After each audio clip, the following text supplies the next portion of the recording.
Welcome to Legends in Leadership, brought to you by ISF and the Carrington Group. Legends in Leadership is an inspirational podcast featuring the stories of leaders who are making a difference. Our goal is to inspire you with the stories of leaders who come from humble beginnings, overcome challenges, and ultimately rise up to make a difference in people's lives. Greetings, friends, and welcome to Legends in Leadership podcast. My name is Dr. Blair Ritchie. I'm the Executive Director of the International Student Foundation.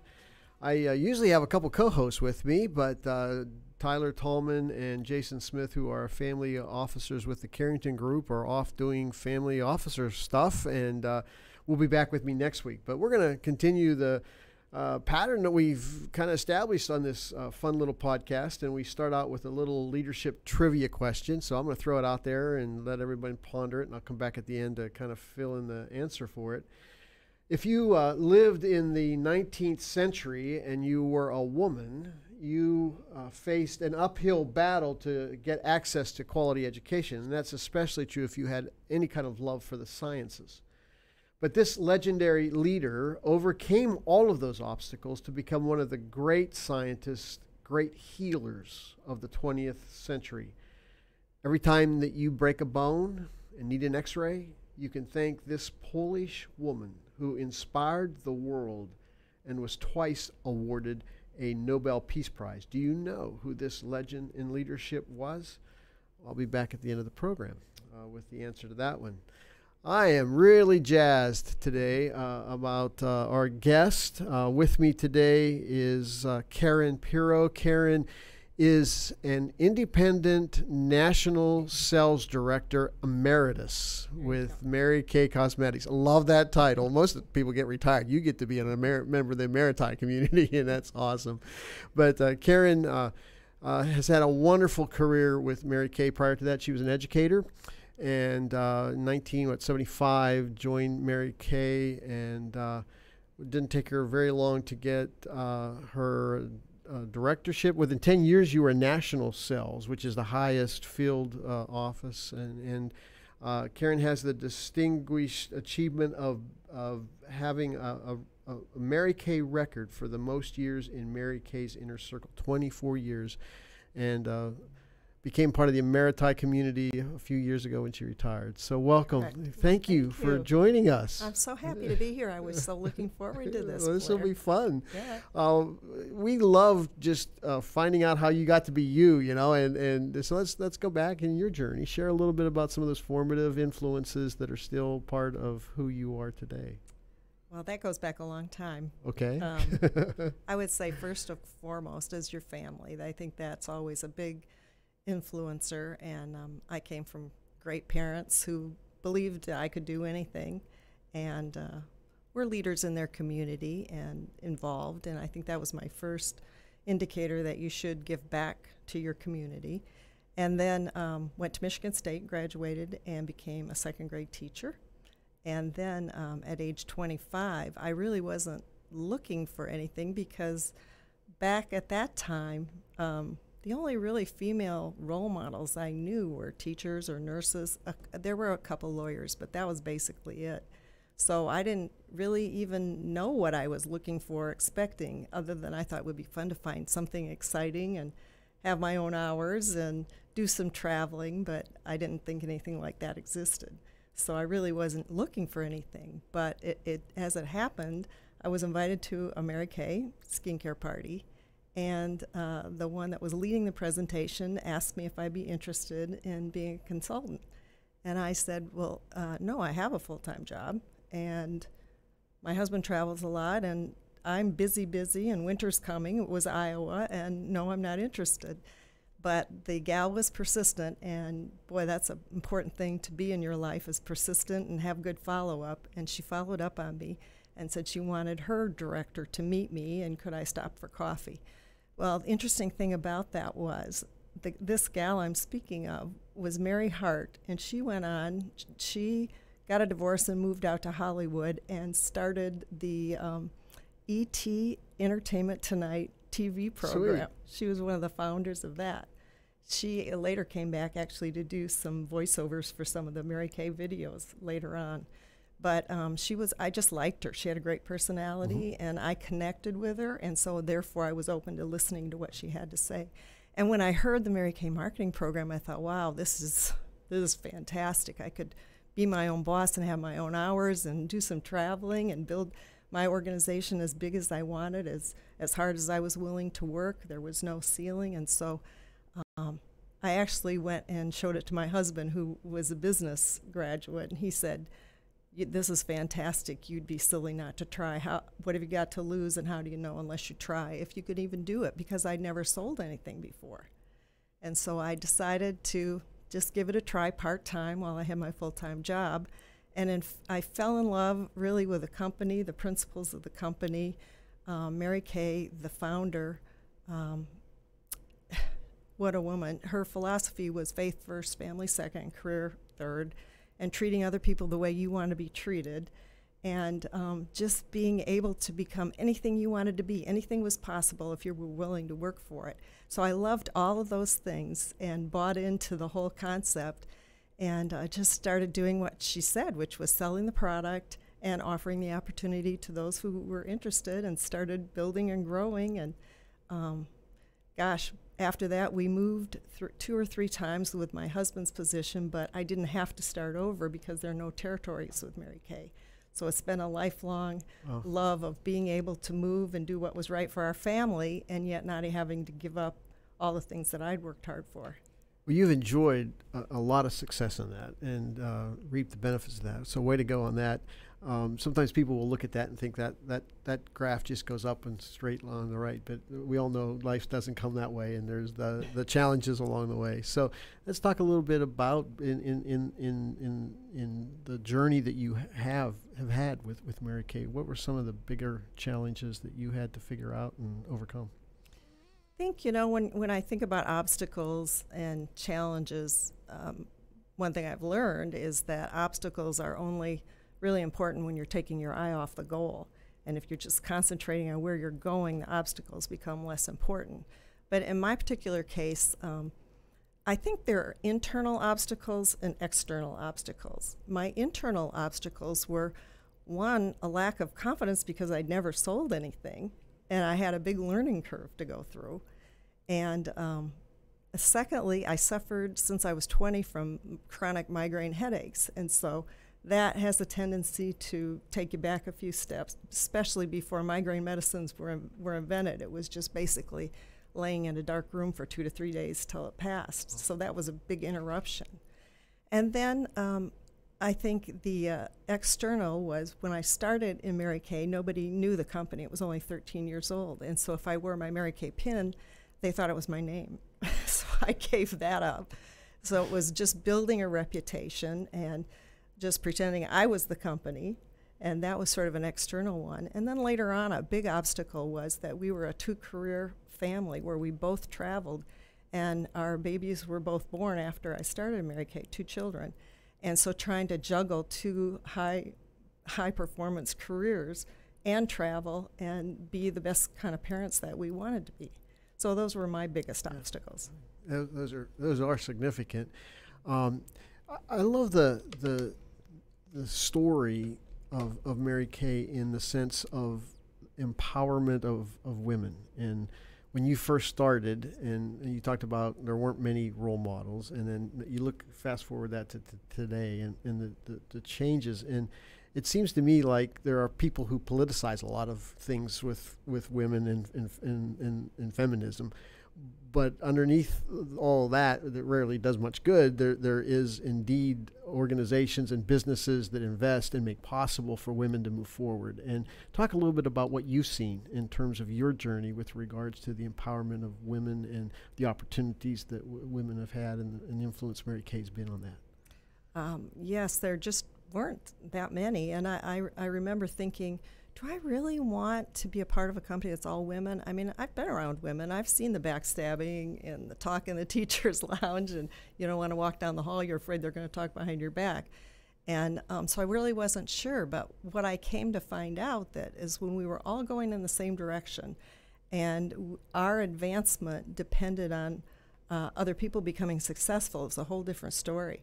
And I came to find that women could do anything and that they're smart and talented. And in today's world, we see that in every organization. So many women have excelled and just added to organizations, become great leaders, and added a little more humanity maybe than was there. And I think it still remains that we all want the same things. Our families are important to us, and yet we really want to have some encouragement, and we want to have something of our own that makes us grow and feel better about ourselves. Absolutely. And I like to explore what made people successful and what were some of the things that really were the keys to your journey that made you successful. And regardless if it's Mary Kay or whether, many of those are transferable. Many of those are the things that regardless of where our listeners might be in their business career or other kinds of ventures that there are, we're all trying, how do I be better at this? Or how do I be a success at this?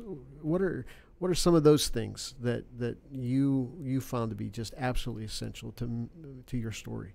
And everybody's story is different, as you say. To my story was I just had to become an avid learner. I had to read and study. It was different in the beginning because what I needed to read and study about were sales techniques, and I needed to learn thought patterns that would benefit me and not be to my detriment. In other words, positive thinking, positive expectancy, rising above your circumstances, learning how to have bounce back ability and not let the disappointments get to you. So those aren't just phrases to you? No, they're not just phrases. No. Yeah. I like to say that today people need some coping skills. They don't get bounce back ability very good. They just kind of bounce and splat on the floor rather than bouncing back up and continuing to go again. So I had to learn organizational skills. I'd never been in business before. I could manage a second grade class, but I never was a leader of many women or many people. So such a learning curve in first, how do I become a little successful businesswoman? And then how do I become a leader to other people and help empower them? So it was different at every stage along the way. But, Mary Kay said, if you're green, you're growing, and if you're ripe, you're rotten. And you need to continue to learn all throughout your life. And so that became, what's the next thing to learn? What's the next thing to improve on? Is it time management? Is it communication skills? Is it listening skills? What do I need to learn to be better for the next step? It's interesting that you peel back every successful person and why they are. You almost always come back to that passion for learning, and you just don't stop it, do you? You don't stop learning. How do I get better at what I do? No. In fact, after I retired, I said, here's a great motivational book. I need to read this. And I went, well, why do I need to read that? I'm retired. Yeah, well, you're a lifelong learner. Lifelong is great. Well, let's talk a little bit about that, because you've invested a lot of that in training other people. And it seems to me that one of the ways you get successful is by helping other people get successful. And so when you look back over the years you've spent in training, even some international experiences, I know you've been to Moscow and some other international settings. Talk a little bit about what it is as a trainer that became really important to you and you found to be really helpful to others. Well, I think there are different techniques to training. It depends on your audience and the size of your audience. Sometimes you're just speaking at them. My favorite kind is a smaller group where you can interact and find out what's on their mind and be more of a facilitator to helping them come up with solutions. And they feel much more important and smart if you're not the one giving all the answers. You mentioned Moscow. When I went to Moscow, it was several years ago, and I had to just start with basic of teaching them the importance of smiling and looking like you're enjoying something because they're so stoic. Mm-hmm. So I think that in training situations, you have to just figure out who your audience is and what it is that they need to hear. Is that your question? Yeah, kind of. Yes, it is. And when you think about what's been the most helpful to the people that you've trained in terms of instilling in them, talk about right things like don't trade places with someone. Don't take advice from someone you wouldn't trade places with. Things like that. Yeah. Take advice because advice and critics are everywhere, and if you listen to them, you'll be wherever they are. So be careful who you listen to. Be careful who you hang around with. Learn to believe in yourself. Step out of your comfort zone and dare to do something, because that comfort zone expands every time that you move out of it. I think having an attitude of gratitude is important, that everybody learns, and finding the good in every situation. And you know, some of these things are thought skills, and Yes. they're not necessarily how to sell or how to book an appointment, because we do teach those. But what I always try to do with people is teach them not only the basics of the business, but the basics of the thought patterns and what will help them to put those to the best use and become the most successful. Those are a few. Yeah, and it is a way of thinking, isn't it? If you think a certain way, you're more likely, to act a certain way, and changing behaviors over here requires a whole different paradigm, doesn't it? Changing Right. people to do And that. some people have really bad thought patterns from their childhood or from something someone said to them along the way, and they have to reprogram their mind to say, was that true, or is that something someone just spoke and became my truth, and it isn't really true. Let's talk a little bit about your time with Mary Kay. Obviously, being in the inner circle, that you've traveled with her, and what talk about her influence on your life. Well, in fact, my husband and I were talking. He was a big influence on. She was a big influence on his life as well, because he attended we had an annual seminar in Dallas. It's pretty well known around here, and it was to motivate, educate the sales force, and keep them up and to date on whatever big things were coming out or the products. And so he went to all of those with me, and Mary Kay talked to the audience, but you thought she was speaking just to you, because she just talked about becoming better and doing good, and that the happiest people are the ones that are giving of themselves, and that how do you know if you can't do something unless you try? And that, you know what, those kinds of things spoke to all people, whether it was the cameraman in the audience, or whether it was my husband, or whether it was a new person who just didn't even dare dream because she'd had no success in her life. So Mary Kay was one who planted desires and dreams in people, and she was kind of like steel and velvet. She was like a loving sort of mother. You can do anything. I believe in you. And then when you did achieve, she was very quick to tell you what the next achievement was going to be that you were going to have. So she didn't really let us rest on our laurels ever. So she was tough, but she was so compassionate.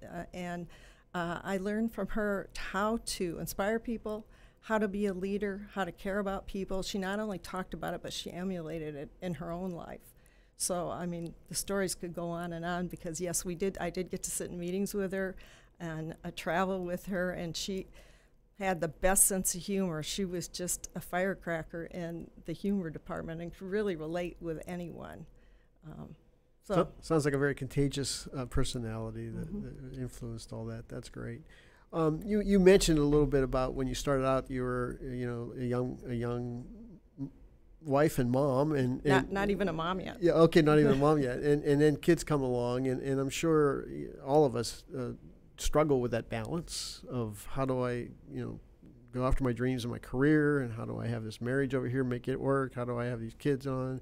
And how did you do all that? I mean, that's any tips you can give our audience today about that goal for balancing all those things? Balance, yeah, that's a tough one. Yeah.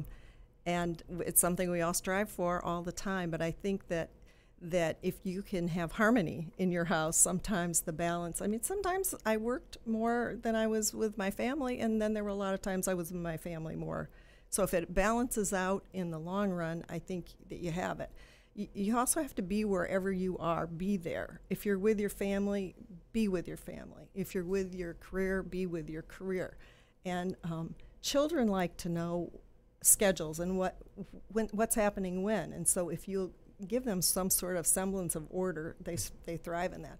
Probably the biggest thing that helped Steve and I, because he became president of a company, and he was traveling a lot. He was traveling overseas, not only just in the United States. So there was a big juggling act there, but we felt like it was kind of important that almost all the time one of us at least be present with the family. So we would, at the beginning of every month, do calendar matching. And so my schedule was easier to manage than his. So we saw what his schedule was, and then I planned my trips and my work schedule around that so that we could juggle the children. And then, of course, we did have help. You got to have help in order to make it all work. We didn't have the luxury of having family live near us, so it was finding help, which was an ongoing thing that changed a lot. But you roll with it and make it happen. And I guess you find that people do want to help you, and you're able to find a community to and I think women sometimes think they can do it all and be all, and that's one of the things that we talk about is delegating. And actually that came from Mary Kay herself. She taught us to pay for the people to do the things that weren't important and spend your time on things that got you where you wanted to go. Absolutely. Well, thank you for sharing some of those reflections. We do ask all of our guests to add to our leadership library by just sharing a little bit about the books you've read, and out of those books, maybe the most influential and the nuggets that you're still grateful you read that and got that internalized. So I can say more than one? Yeah, sure. Okay. The reason I say that is when I was just starting out, the books I needed and to read were different than what I ended up reading later. So I would say probably Norman Vincent Peale's The Power of Positive Thinking originally, and How I Raised Myself from Failure to Success in Selling by Frank Bettger was really important because it taught everything from time management to follow-up to just how to be a salesperson without being a pushy salesperson. I loved that. And then as the time went on, I needed to learn more about leadership and communication skills. And I think Dr. John Maxwell, all of his books were the most important thing. And I even listened to his tapes, now we don't have tapes anymore. We have podcasts. Podcasts twice. I subscribed to that and had 2 a month that came to me. And I just love his leadership style, his integrity, and his teachings. And I'll share that with you. John is a friend and has been a big influencer in my own journey as well. And we don't get anywhere alone, do we? We just don't. And it's the people who've influenced us. And I love it, the fact that you're now influencing others. I'll just share this about Karen. ISF comes alongside of foster care kids as they're aging out of foster care and pursuing this dream of a college education. And one of the things that we provide with for our students is mentoring. And Karen is one of our mentors and has a wonderful student in Florida, right? Yes, I do. Isabella Santos. Yeah, what a great opportunity. Anything you want to say about the joy of even the bigger picture of just investing in other people's lives? I guess, to whom those much is given, much is expected. And we can always give back at some level, no matter where we are in our life. And Isabella's just a joy, a college student who her parents just are in Brazil somewhere that just left her in the United States. And so for her to just have somebody to be a sounding board and a mentor and a friend, she appreciates it. And I just love her energy and her maturity in spite of the difficult hand she's been dealt. And so it's been great. I've loved it. Cool. Well, thank you for doing that. And thank you for being our guest today on Legends in Leadership.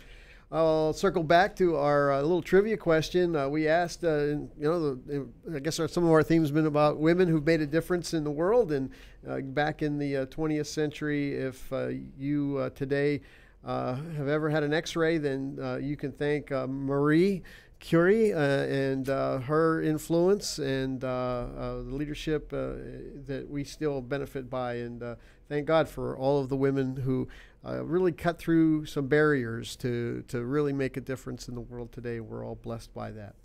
Well, we've come to an end of another podcast, and we're just grateful for everyone listening. And as we close today, I just want to remind you of the words of John Quincy Adams, who once wrote, sometimes we wonder if we're a leader or not. And here's what John Quincy Adams wrote. He said, "If your actions inspire others to dream more, learn more, do more, and become more, then you are a leader." Legends in Leadership is brought to you by ISF and Carrington Group. ISF is committed to leadership development for aged-out foster care and orphan youth. ISF's mission is to transform these youth into tomorrow's leaders with scholarships, mentoring, and leadership training. Google International Student Foundation to learn more. Carrington Group is a family office with a passion for helping business leaders and their families make smart choices and fulfill their highest aspirations. Google Carrington Group Dallas, Texas to learn more. Securities offered through Regulus Advisors, LLC. Member FINRA/SIPC. Investment advisory services offered through Regal Investment Advisors, LLC, an SEC-registered investment advisor. Regulus Advisors and Regal Investment Advisors are affiliated entities. Carrington Group and this broadcast are independent of Regulus Advisors and Regal Investment Advisors.